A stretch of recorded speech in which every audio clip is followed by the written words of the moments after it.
আমরা প্রথম অধ্যায়ে উন্নততর জীবনধারার পঞ্চম যে টাইপটা ছিল সেই টাইপে হচ্ছে আমরা ভিটামিন নিয়ে আমরা বিভিন্ন এমসিকিউ আলোচনা করেছি। আমরা এই ষষ্ঠ টাইপে হচ্ছে খনিজ পদার্থ ও পানি নিয়ে আলোচনা করব। আচ্ছা, তো আমাদের 84 নম্বর প্রশ্নে কি বলেছে, তাসপিয়ার রক্তে হিমোগ্লোবিন কমে যাওয়ায় সে খাদ্য হিসেবে কোন জাতীয় খাবার গ্রহণ করবে, অর্থাৎ কোন জাতীয় খাবার গ্রহণ করলে হচ্ছে তার দেহে হিমোগ্লোবিনটা তৈরি হবে। ঠিক আছে, তো এটার অপশনে কি কি আছে, ক্যালসিয়াম, লৌহ, ফসফরাস, ম্যাগনেসিয়াম। তো এটার অ্যান্সার হবে কি, এটার অ্যান্সার হবে হচ্ছে লৌহ।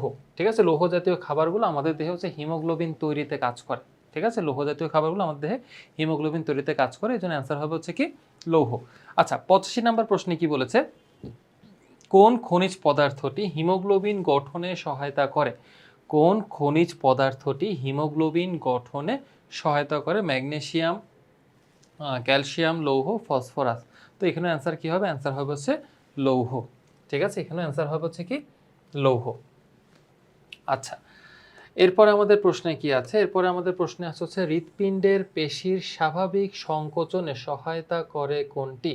হৃৎপিণ্ডের পেশির স্বাভাবিক সংকোচনে সহায়তা করে কোনটি? লৌহ, ক্যালসিয়াম, ফসফরাস, আরেকটা আছে হচ্ছে কি ম্যাগনেসিয়াম, আরেকটা আছে হচ্ছে কি ম্যাগনেসিয়াম। তো এখানে আমাদের অ্যান্সার কি হবে, অ্যান্সার হবে হচ্ছে ক্যালসিয়াম।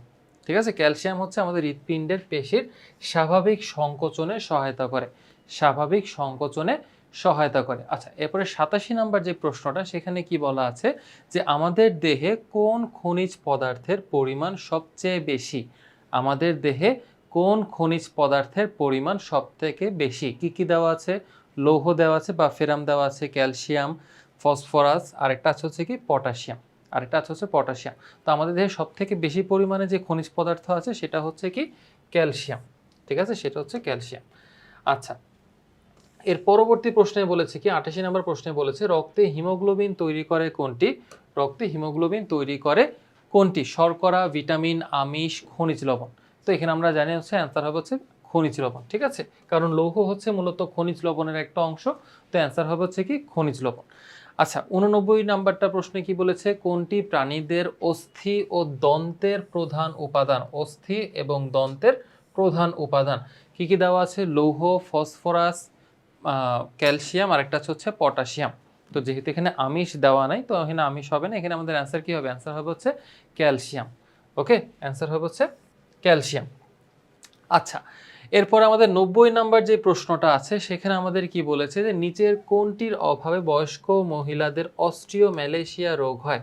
নিচের কোনটির অভাবে বয়স্ক মহিলাদের অস্টিওম্যালেশিয়া রোগ হয়?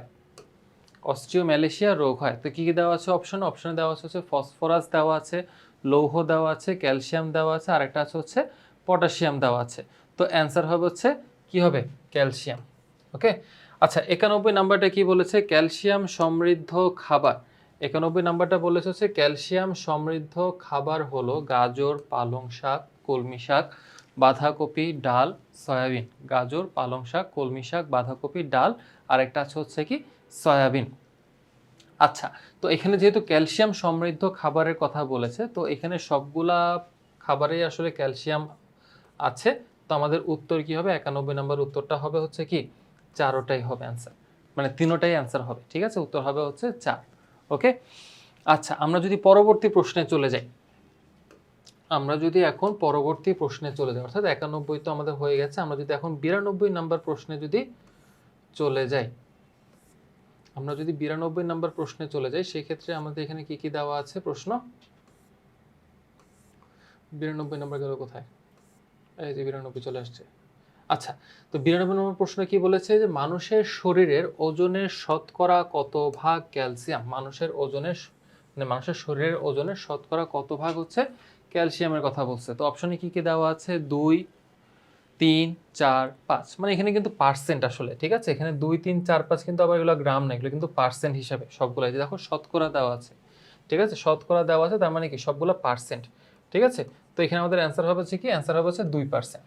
ওকে, অ্যান্সার হবে হচ্ছে কি 2%। আচ্ছা, 93 নাম্বারটা কি বলেছে, লৌহের উৎস, মানে লোহের আমরা কোন কোন খাবার থেকে হচ্ছে লৌহ পেয়ে থাকি? তো কি কি দেওয়া আছে, ডিম, মাংস, পনির। তো কি কি দেওয়া আছে, ডিম, মাংস, পনির। আচ্ছা, তো এখানে অপশনে আমরা মোটামুটি বুঝতেছি পনির যেহেতু চর্বি জাত, তো এখান থেকে ভিটামিন পাই ঠিক আছে, বাট এখান থেকে কিন্তু আমরা লৌহটা পাই না। ঠিক আছে, তার মানে আমাদের লৌহটা যদি পনিরটা যদি বাদ হয়ে যায় তাহলে আমাদের উত্তর হবে হচ্ছে কি শুধুমাত্র 1 নাম্বারটা, অর্থাৎ ডিম আর মাংস। ডিম আর মাংস থেকে হচ্ছে আমরা মূলত কি পেয়ে থাকি, লৌহটা পেয়ে থাকি। আচ্ছা, আমরা যদি এর পরবর্তী প্রশ্নে যদি চলে যাই, অর্থাৎ 94 নম্বর প্রশ্ন যদি আমরা চলে যাই, আমাদের বলছে কি শরীরের পানির শতকরা কত ভাগ কমে গেলে সংজ্ঞা লোপ পায়। ঠিক আছে, সংজ্ঞা লোপ পায় মানে সংজ্ঞা লোপ পাওয়া মানে কি, মানে একদম অবস্থা খুবই খারাপ হয়ে যাবে, শরীরের অবস্থা খুবই খারাপ হয়ে যাবে যদি কত পার্সেন্ট পানি যদি এর থেকে যদি কমে যায়। ঠিক আছে, তো এখানে কি কি দেওয়া আছে, 10%, 12%, 14%, 16%। তো এখানে আমাদের উত্তর হবে হচ্ছে কি, উত্তর হবে হচ্ছে 10%। ঠিক আছে, অর্থাৎ পানি যদি 10%-এর থেকে বেশি যদি কমে যায় তাহলে সংজ্ঞা লোপ পায়, আর যদি সংজ্ঞা লোপ পায় তাহলে কিন্তু ওই মানুষের মৃত্যু পর্যন্ত ঘটতে পারে। ঠিক আছে, অর্থাৎ আমাদের দেহের পানির পরিমাণ যদি 10%-এর থেকেও যদি কমে যায় তাহলে কিন্তু ওই মানুষ কিন্তু মারা যাওয়ার সম্ভাবনা অনেক বেশি থাকে। ঠিক আছে, আচ্ছা 95 নম্বর প্রশ্নে কি বলেছে, হিমোগ্লোবিনের পরিমাণ কমে গেলে কি লক্ষণ প্রকাশ পায়। যদি আমাদের দেহে হিমোগ্লোবিনের পরিমাণটা যদি কমে যায়, মানে আমরা তো জানি লৌহ হচ্ছে আমাদের দেহে হিমোগ্লোবিন তৈরি করে, আর এই হিমোগ্লোবিনের পরিমাণ যদি আমাদের দেহে কমে যায় তাহলে কি সমস্যা দেখা দেয়, তাহলে কি সমস্যা দেখা দেয়। অপশনে কি কি আছে, চোখ ফ্যাকাশে, হাত পা ফোলা, এরপরে আছে হচ্ছে দুর্বলতা, মাথা ঘোরা, অস্থি ক্ষয়, দন্ত ক্ষয়। তো এখানে আমাদের উত্তর হবে কি, উত্তর হবে হচ্ছে 1 নাম্বারটা। ঠিক আছে, অর্থাৎ অস্থি ক্ষয়, দন্ত ক্ষয় মূলত আসলে হিমোগ্লোবিনের জন্য হয় না, এগুলো হচ্ছে যদি আমাদের দেহে ক্যালসিয়ামের পরিমাণ কমে যায় সেই ক্ষেত্রে এ ধরনের সমস্যা হতে পারে। ঠিক আছে, বাট হিমোগ্লোবিন কমে যাওয়ার ক্ষেত্রে আমাদের এ ধরনের সমস্যাগুলো হয় না। ঠিক আছে, আমাদের যে সমস্যা হয় কি হয়, চোখ ফ্যাকাশে হতে পারে বা হাত পা ফুলে যেতে পারে, অথবা আমাদের দেহে দুর্বলতা তৈরি হতে পারে বা দুর্বলতার কারণে মাথা ঘোরাতে পারে। ঠিক আছে, বাট এই অস্থি ক্ষয় বা দন্ত ক্ষয় যেটা আছে এটা হচ্ছে আমাদের যদি কোনো কারণে দেহে ক্যালসিয়াম কমে যায় সেই ক্ষেত্রে হচ্ছে এ ধরনের সমস্যাগুলো দেখা দেয়। ঠিক আছে, আচ্ছা আমরা যদি এর পরবর্তী প্রশ্নে যদি চলে যাই, অর্থাৎ আমরা যদি 96 নম্বর প্রশ্নে যদি যাই, আমাদের এখানে প্রশ্নে কি দেওয়া আছে যে প্রতি 100 মিলিলিটার রক্তে, প্রতি 100 মিলিলিটার রক্তে লৌহের পরিমাণ কত। প্রতি 100 মিলিলিটার রক্তে লৌহের পরিমাণ কত। আমাদের এখানে বলছে কি 96 নাম্বারটা, প্রতি 100 মিলিলিটার রক্তে লৌহের পরিমাণ কত, কি কি দেওয়া আছে, 10 গ্রাম, 30 গ্রাম, 50 গ্রাম, আরেকটা আছে হচ্ছে 70 গ্রাম। 10 গ্রাম দেওয়া আছে, 30 গ্রাম দেওয়া আছে, 50 গ্রাম দেওয়া আছে, আরেকটা আছে হচ্ছে 70 গ্রাম। তো এখানে আমাদের অ্যান্সার কি হবে, অ্যান্সার হবে হচ্ছে কি 50 গ্রাম। 100 ml রক্তে 50 গ্রাম হচ্ছে আমাদের লৌহের পরিমাণ থাকে। আচ্ছা 97 নাম্বার প্রশ্নে কি দেওয়া আছে যে ক্যালসিয়াম অভাবের ফলে বা ক্যালসিয়ামের অভাবে কি কি হয়, অস্টিওম্যালেশিয়া রোগ হয়, শিশুদের দাঁত দেরিতে উঠে, বুক ধরফর করে, বুক ধরফর করে। আচ্ছা তো এইটা আসলে বুক ধরফর করে না ক্যালসিয়ামের অভাবে, তো এটা আমাদের বাদ। আমাদের অ্যান্সার হবে হচ্ছে কি 1 ও 2, অর্থাৎ অস্টিওম্যালেশিয়া রোগ হয় আর হচ্ছে শিশুদের দাঁত দেরিতে ওঠে যদি ক্যালসিয়ামের অভাব থাকে। ঠিক আছে, আচ্ছা এর পরবর্তী প্রশ্নে কি বলেছে, আমাদের 98 নম্বর প্রশ্নটা যদি দেখি, পানির কাজ হলো দেহের কোষ গঠনে সাহায্য করা, দেহে দ্রাবক হিসেবে কাজ করা, দেহের তাপ নিয়ন্ত্রণ করা।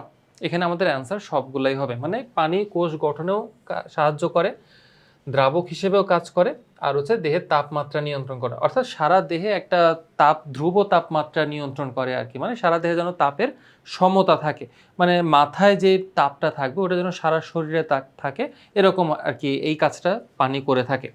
আর দ্রাবক হিসেবে কাজ করে বলতে যে বিভিন্ন রকমের যে পুষ্টি উপাদানগুলো আছে এগুলো পানির সাথে মিশে সারা দেহে পরিবাহিত হয়।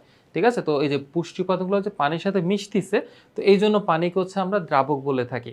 ঠিক আছে, আচ্ছা তো এখানে আসলে সবগুলো কাজই পানি করে থাকে।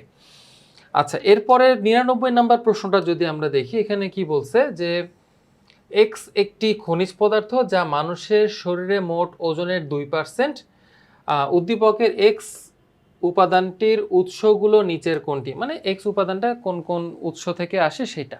ঠিক আছে, তো যেহেতু এখানে 2%-এর কথা বলছে তার মানে এখানে আমাদের কি হবে, এখানে আমাদের অ্যান্সার হবে হচ্ছে দুধ, ডিম।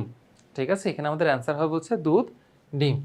আচ্ছা এরপরে বলছে এক্স পদার্থটি লসিকাতে পাওয়া যায়, দাঁতের প্রধান উপাদান, স্নায়ু ও পেশির সঞ্চালনে সাহায্য করে। স্নায়ু ও পেশির সঞ্চালনে সাহায্য করে। এখানে আমাদের অ্যান্সার হবে সবগুলোই। তার মানে আমরা বুঝতে পারতেছি তো এক্স উপাদানটা কোনটা হবে, যেহেতু আমাদের বলে দিছে মোট ওজনের 2%, তার মানে আমাদের এটা হবে কি ক্যালসিয়াম। ঠিক আছে, আমাদের উপাদানটা হবে হচ্ছে কি ক্যালসিয়াম। তার মানে আমাদের এখানে অ্যান্সার হবে হচ্ছে কি সবগুলাই।